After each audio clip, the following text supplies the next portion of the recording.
Ana ngā mihi kua mihi tia ki te mana whenua o te whanganui a Tara, te ati awa noru te rangi, tēnā koutou, huri no kia koutou, kua whakarau ika mai nei, tēnei rā, tēnā tātou. So normally during times of intense economic crisis, a government would be campaigning on job creation. This is the first time I've ever seen a government in this country campaign on job cuts and celebrate job loss as if it's going to make our lives any better.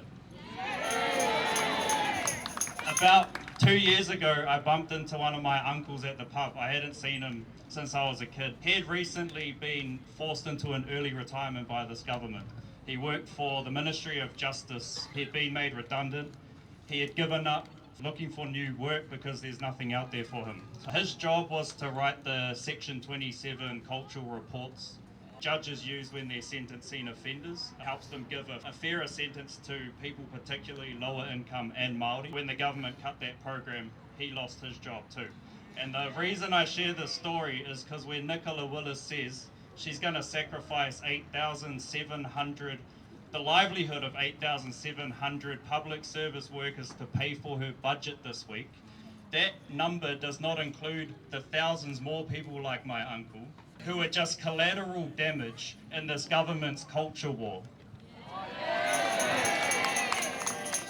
Make no mistake, these sustained attacks on Te Tiriti o Waitangi, on the transgender community, on women, on the disabled community, this culture war being raised against us on every level is really a class war. Because at the heart of every sector they cut, at the heart of every community they marginalised are working people. And the biggest threat to capitalism is community.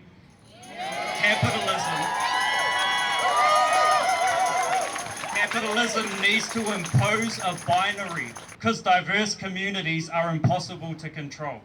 And that's what we saw last week in the House with the legislative erasure of transgender identity. It's what we've been seeing from the beginning of this term with the erasure of the treaty principles, the 19 pieces of legislation where treaty protections are being systematically dismantled because Te Tiriti o Waitangi is our first and last barrier against corporate exploitation.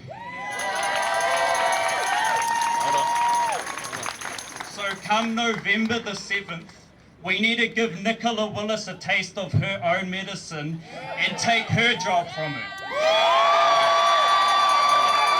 But I have not met a class of more replaceable workers than politicians.